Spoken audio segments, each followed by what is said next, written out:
दोस्तों, मैं हूं आपका दोस्तों सखा में जुगानी। आप देख रहे हैं जॉय टॉक्स और बात कर लेते हैं। आज है सब्जेक्ट पर तो बात करेंगे जिससे आप लोगों को थोड़ी सी राहत मिल जाएगी, उससे एक क्लियरिटी हो जाएगी कि हाँ कब तक गिरने की संभावना है। बड़े जो सटीक डाटा के साथ आप लोगों को बताऊंगा, लेकिन उससे पहले काफी सारी क्वेरीज मैंने कवर करा हुआ है इस हफ्ते, लेकिन आज संडे के दिन जितना भी होता है मैं उसको खत्म करता हूं। सबसे पहले कुलदीप परमार सर ने थैंक यू बोला है और जो उनका हमने जो कमेंट लिया था, उसके बाद में सेंट पॉल दादा हमारे बोल रहे हैं आईसीआईसीआई बैंक का रिजल्ट आने वाला है 26 अक्टूबर को, रिजल्ट अच्छा नहीं हुआ तो फिर गिरेगा। यस दादा, जो कोई बात नहीं है, अभी ये तो रिजल्ट से ओरिएंटेड ही इस समय मार्केट चल रही है और आगे हम करते हैं डिस्कस।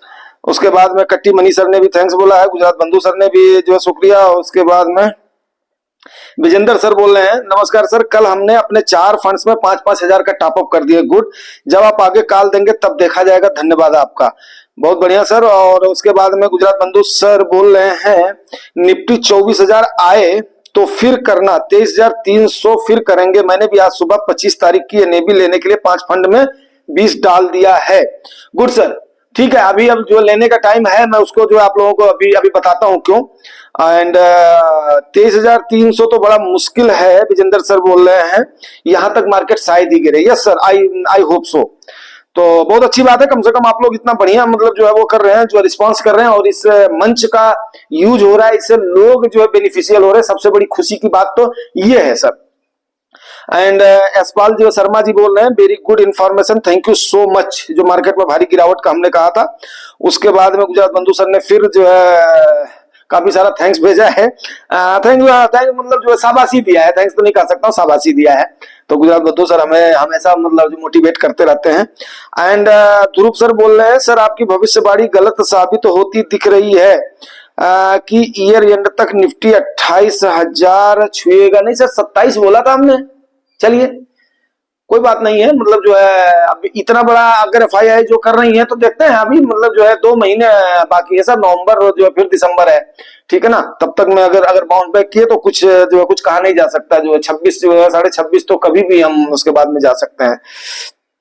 अच्छा, उसके बाद में गुजरात बंधु सर बोल रहे हैं सबका बाप, ये लोगों की मानसिकता एटीट्यूड खराब होता है। आई थिंक मैंने 27 बोला था कि दिसंबर तक 27 करेंगे, लेकिन चलिए आपने 28 लिया है तो पॉजिटिव हमने रहना है, कोई बात नहीं है। और जाना तो है ही है, ठीक है ना। 28 तक तो सर चलना है, ठीक है ना। 28 क्या जो 30 भी चलेंगे, लेकिन हाँ थोड़ा सा समय तो चाहिएगा।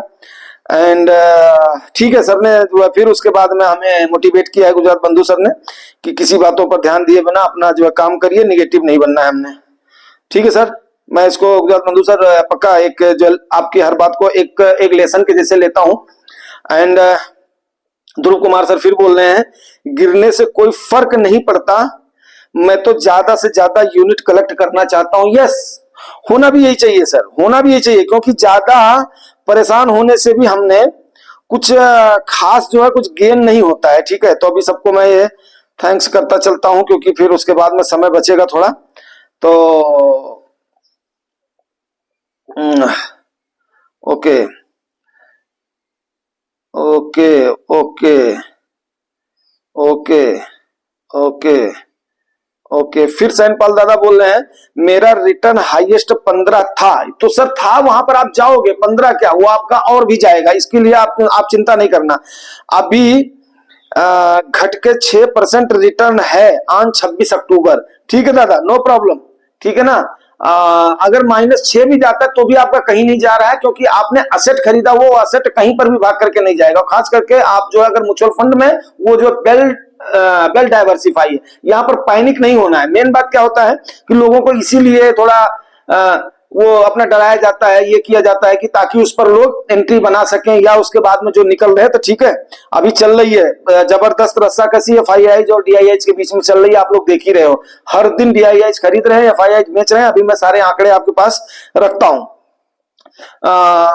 ये गौरव रंधवा सर बोल रहे हैं कि जुगानी जी अब पीपीएफएस टैक्स सेवर ने बचा लिया है, सब फंड 1% गिरता है, मेरा प्यारा पीपीएफएस बस 0.5 या 0.6 तक गिरता है। सर देखिए, एक्चुअली जो है ना, हमें अपनी जरूरत के मुताबिक हम लोग फंड को लेते हैं, और उस फंड को हम लोग लेते हैं तो हमारे फंड के प्रति जब वो हमारी उम्मीदों पर खरा उतरे ना, तो हमें एक्चुअली जो है सेम अफेक्शन, सेम प्यार होना चाहिए अपने फंड के साथ, अपने फंड मैनेजर के साथ, जब तक आपका गोल ना फुलफिल हो जाए, ठीक है ना। उसके बाद में खरबंदा जी ने भी मतलब जो है मोटिवेट किया है। आगे देखते हैं। डेयर डेबिल सर बोल रहे हैं जिंदगी की यही रीत है, हार के बाद ही जीत है। Good sir, good sir. इसका मतलब क्या हुआ कि लोग ऐसे ही बोल रहे हैं रिटेलर्स भाग जाएंगे, रिटेलर्स ये कर जाएंगे, रिटेलर्स पैनिक हो जाएंगे। आई थिंक रिटेलर्स कहीं ज्यादा मजबूत और मेच्योर हो रहे हैं मार्केट में। और मैं आगे अभी जो है डिस्कस करता हूं। अच्छा, विजेंद्र सर बोल रहे हैं, सर आप तो जानते हैं हम नए इन्वेस्टर हैं, जून 2024 में पहली एसआईपी स्टार्ट किया था। ठीक है sir, no problem.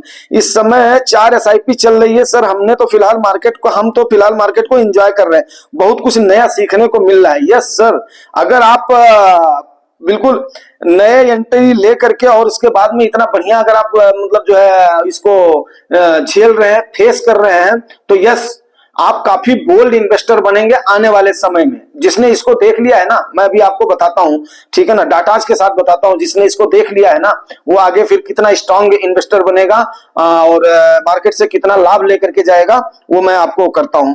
And Gaurav Randhawa sir फिर बोल रहे हैं, कमजोर दिल वालों को मार्केट से सावधान रहना चाहिए। मतलब जो है वही है कि थोड़ा सा रुक रुक के करना चाहिए।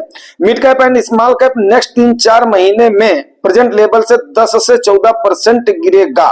सर इस पर भी करता हूं डिस्कशन, क्योंकि ये थोड़ा सा मतलब जो है पेचीदा मसला है। जब तक डाटाज के साथ थोड़ा सा ना किया जाना, क्योंकि डाटा के ऊपर ही हम लोग डिपेंड कर सकते हैं। डाटा ही थोड़ा सा हमें क्या करता है ना, मोटिवेट करता है और हमें थोड़ा सा समझ पैदा करता है। तो देखते हैं सर। अभी मतलब जो है आप लोगों का बहुत बहुत धन्यवाद। और इसके लिए कमेंट एंड क्वेरीज हमने इस महीने ज्यादा ही जो कवर किया, 2-3 बार लिया है। तो आप लोगों के मतलब भरोसे के लिए एक तो जो है शुक्रिया। सबसे पहले आप देख लेते हैं कि देखिए एयूएम आप लोगों को पता है असेट अंडर आपका मैनेजमेंट होता है, एएमसी आपको पता है असेट मैनेजमेंट कंपनी होती है। लेकिन यहां पर ये सवाल उठ रहा है कि अभी एफआईआईज के पास माल कितना है बेचने के लिए, क्योंकि आपको पता है कोई लोग बोल रहे हैं कि आप लोगों के मन में भी जिज्ञासा उठ रही होगी, जैसा कि लोगों से आप लोग सुन रहे हैं कि कोविड के बाद से 2020 से ज्यादा सेलिंग कर दिया एफआईआईज ने, तो इसका बहुत बड़ा इंपैक्ट पड़ेगा। तो देखते हैं कि ये कब तक सेल कर सकते हैं और इसका क्या इंपैक्ट पड़ता है। तो आपको एक नया वर्ड आज मतलब बता रहा हूं जो कि मेरे चैनल में मैंने आज तक यूज नहीं किया है, दैट इज कॉल्ड एयूसी। ठीक है ना, दैट इज कॉल्ड एयूसी। इसका फुल फॉर्म होता है असेट अंडर कस्टोडियन। ठीक है ना, आपको पता होना चाहिए कि आपका जो फंड भी होता है ना, वो ट्रस्ट होता है, ट्रस्टी का भी एक जो है कस्टोडियन होता है। ये हमने आप लोगों से डिस्कस किया था, लेकिन एयूसी का आज तक हमने वर्ड इतने वीडियोज में नहीं किया था। ठीक है, तो ये काफी उसके बाद में वो करता है जो है अपना निकलता है। देखिए गिरावट कब कब आई है। गिरावट आपके 2020 में आई है, आप जानते हैं, जून 2022 में थी, आप जानते हैं। और एक में डाटा लिया हूं 2018 का, जो कि हमें 2014 के बाद से ही डाटाज अवेलेबल मिल पाते हैं, क्योंकि जो है न्यू गवर्नमेंट जब से फॉर्म हुई है तब से ये लोग डाटा हमें प्रोवाइड करवाते हैं। तो अभी इसमें क्या हुआ है कि जो एयूसी होता है ना, असेट अंडर कस्टोडियन होता है, जब इसको डॉलर या रुपीज में कन्वर्ट करते हैं तो उसको एयूसी बोला जाता है। जैसे आप पर्टिकुलर कहीं पर भी देखना, किसी उस पे टंकी वगैरह पर देखना, कैपेसिटी इतना गैलन होता है ना, तो वो 1000 लीटर का एक वो मतलब जो है ले लिया जाता है। उसको बोलते हैं ना, क्या बोलते हैं उसको, उसके लैंग्वेज में अब ज्यादा दिन हो गया तो वो मेरे को थोड़ा सा वो हो रहा है कि मतलब जो है 1000 लीटर को वो एक यूनिट मान करके चलते हैं। उसी प्रकार से हम इसको जब कैलकुलेट करते हैं तो उसको एयूसी बोलते हैं उसकी भाषा में। अब इन्होंने जब मार्च 2020 में सेलिंग किया था तो इन्होंने कितने का किया था, 2.3 एयूसी का किया था। 2.3 एयूसी का किया था, जो तकरीबन बना था इनका उस समय जो इनके पास टोटल वो था उसका 2.3% में इनका एयूसी गया था। तब जाकर के हमारी मार्केट 23% फॉल हुई थी मार्च 2000, उसमें 30% के आसपास हुई थी। मैंने बताया था 6% आपकी जो है कब गिरी थी, आपकी गिरी थी फरवरी में, मतलब थोड़ा थोड़ा अंदेशा हो गया था, और 23% आपकी गिरी थी मार्च में। उसके बाद में फिर धीरे धीरे रिकवरी की तरफ मार्केट चल गई थी।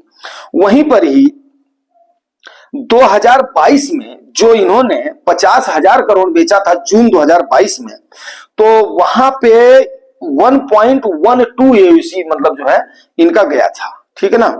तो 1.12 जो है ये गया था, एयूसी गया था जब इन्होंने 50,000 करोड़ वो किया था, अपना बेचा था। अभी अगर 2018 की हम बात करें तो इन्होंने 27,000 करोड़ की बेचा था, उस समय बिकवाली करी तो उस समय जाहिर सी बात है कि पैसा इनके पास कम रहा होगा, लेकिन 27,000 करोड़ में इनका जो एयूसी था वो था 1.01, ठीक है। अभी अपना 1 लाख करोड़ रुपया निकला है अक्टूबर महीने में 2024 में, जो कि इनकी एयूसी का टोटल जा रहा है 1.02, ठीक है।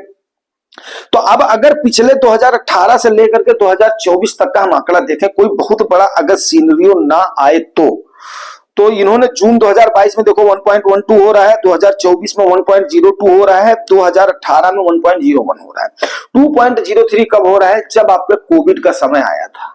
तो मुझे भी ऐसा नहीं लग रहा है कि अभी अब बहुत ज्यादा सेलिंग होगी, बहुत ज्यादा सेलिंग होगी, ऐसा नहीं लग रहा है इन आंकड़ों को देख करके, क्योंकि 1.02 ये ऑलरेडी बेच चुके हैं। हाँ, हो सकता है अब जैसे 2 महीने तक कंटिन्यूअस तकरीबन सेलिंग चलती है, बट इसका पेस थोड़ा सा अब धीमा होगा।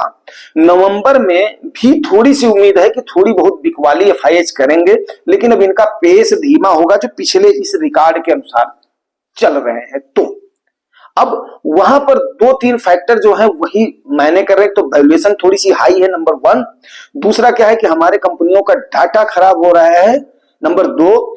तीसरा क्या है कि हमारा पैसा अब लोग बता रहे हैं कि चाइना में जा रहा है, चाइना में जा रहा है, लेकिन आपको मैं रियलिटी बताऊं कि मैं आप लोगों के अपने चैनल के माध्यम से मैं उन लोगों से पूछना चाहता हूं जो बोल रहे हैं कि चाइना में जा रहा है, चाइना में जा रहा है। क्या कोई हमें यह बता सकता है कि चाइना में कितना अमाउंट गया है? बिकॉज क्या है, सबसे बड़ी बात क्या है कि चाइना तो अपने डाटाज को रिवील करता ही नहीं, चाइना तो कभी बोलता ही नहीं मेरे पास इतना पैसा आया है। तो फिर अब लोग यहां से जा रहा होगा, मैं मान रहा हूं, लेकिन चाइना के अलावे भी कहां कहां जा रहा है वो भी आपका जानना जरूरी है। देखिए, जापान में पैसा गया है, उसका डाटा अवेलेबल है, आप लोग चाहे तो देख सकते हैं। जापान में गया है, उसके बाद में फिलीपींस में भी गया है, ताइवान में भी गया है, और चाइना में जो गया होगा उसका डाटा मेरे ख्याल से किसी के पास है नहीं, ये केवल हवा हवाई है। हाँ, गया जरूर है, बट पर्टिकुलर डाटा नहीं है किसी के पास। अगर है तो बाय मेहरबानी कमेंट करना। अगर मैं अपने अपने व्यूअर्स और जो है सब्सक्राइबर से तो ऐसा वो नहीं कर सकता हूं, लेकिन ये है कि मैंने भी मतलब ढूंढने की कोशिश किया था कि कितना अमाउंट गया है, तो मुझे वो डाटा मिला नहीं। बाकी पैसा किस किस से निकल रहा है, देखिए पैसा अगर हम एशियन में देखें तो इंडोनेशिया से निकल रहा है, मलेशिया से निकल रहा है, ब्राजील से भी निकल रहा है, ठीक है ना। ये यहां से विड्रॉल हो रहा है, लेकिन इपिक सेंटर जो है ना विड्रॉल का, जो एफआईएच का इपिक सेंटर है वो कौन है? जैसे भूकंप का इपिक सेंटर होता है ना, कहां पे आया है, उसी प्रकार से विड्रॉल का जो इपिक सेंटर है वो आपका इंडिया ही है। ये भी बात आपको क्लियर हो गई होगी। अब इसको हम थोड़ा सा अगर इसको डिस्कस कर लेते हैं, तो डिस्कशन में मैं ये जानना चाहूंगा कि देखो जो है दोस्तों, ये आपका 1.02 एयूसी पे चला गया है, ठीक है। अब 2.3 के लिए 2.3 कब गया था? कोविड के टाइम पर गया था। तो ऐसे तो सिनेरियोज है नहीं। और रही बात कि अगर 1.02 यहां तक गया है और हमारी सेहत पे कोई फर्क नहीं पड़ा है, 7.5% केवल मार्केट गिर रही है, और 4.5 से 5% जो पुराने वो है उनका फुल यो गिर रहा है, हम लोगों का जो है। तो अभी पर्टिकुलर शेयर्स में जरूर पेन हुआ है, इसमें कोई भी दो राय नहीं, पर्टिकुलर शेयर्स में पेन जरूर हुआ है, ये भी मैं आपको बोलना चाहूंगा। लेकिन अगर ये बोले आप कि ये 2.3 तक जाएगा, एयूसी जाएगा, तो मान लेता हूं मैं इतना ही ये और अगर सेल करते हैं, सपोज करो मैं मान लेता हूं, तो क्या हमारी सेहत पर फर्क पड़ेगा? कोई भी इतना बड़ा भूचाल नहीं हुआ। क्यों? क्योंकि जैसे जैसे पैसा निकालते जाए, मेन बात किसका है? पैसे का मेन बात किसका? एसेट का है। वैसे वैसे हमारे डीआईआई अभी भी खरीदने की पोजीशन में। बिकॉज क्या है, हमारे रिटेलर्स अभी इस समय मजबूत हैं, उन्होंने बिल्कुल कमर कसी हुई। आप लोगों ने देखा होगा कमेंट्स, जो कि विजेंद्र सर मतलब जो अभी जून 2024 में आए हैं, वो भी बोल रहे हैं मैं आनंद ले रहा हूं, काफी कुछ सीख रहा हूं। तो ऐसे बहुत सारे लोग हैं जो कि अभी उस चीज को उनको समझ है, क्योंकि आज के टाइम पर डाटाज और जानकारी इजिली अवेलेबल है। बहुत सारे इन्फ्लुएंसर्स ऐसे हैं जो कि दिन रात इस चीज में लगे हुए हैं कि यस मेरे भाई, कोई भी ऐसी वो नहीं हुई है, विपदा नहीं आना पड़ी है कि हमने छोड़ छाड़ के भागना पड़े। तो ये सबसे बड़ा मैं मानता हूं कि एक हमारे इंडियन मार्केट का ये है। मैं तो बोल रहा हूं कि अगर 1.02 जितना कोविड के टाइम पर गया था उतना यूसी भी ये जाते हैं ना, तो कम से कम हमारे रिटेलर्स उतना भर भर करके पैसा लगाएंगे, ये मेरा मानना ऐसा है। तो ऐसी कोई पेन वाली बात नहीं है। हाँ, इसे हमने एज ए अपॉर्चुनिटी लेना है, क्योंकि देखिए जून 2022 में निकला था, जून 2022 में जिन्होंने एंट्री बनाई होगी मेरे ख्याल से वो 2024 जून में बल्ले बल्ले उनकी हो गई होगी। आप भी देख लीजिएगा, जिन्होंने 2018 के इस समय में किया होगा उस समय देखिए उनकी बल्ले बल्ले हो गई थी। जिन्होंने मार्च 2020 में एंटर किया था उनकी बल्ले बल्ले हो गई थी। तो ये समय डरने का नहीं है, ये समय होल्ड करने का है, और अगर हो सके तो पार्ट पार्ट में बाई करने का है। इसके साथ साथ हमने ये चीज हमेशा अपने मन में रखना है, बीइंग ए इंडियन सिटीजन। बहुत रुलाया है एफआईआईज ने, बहुत डराया है हमें एफआईआईज ने, हमारे पिछली पीढ़ियों को। अब हमने केवल एक ही बात बोलनी है, तू डाल डाल तो हम पात पात। इसके साथ ही अब मैं इस सेशन को क्लोज करता हूं। मिलेंगे शाम को, नहीं तो कल सवेरे किसी और सेशन में। Thank you very much.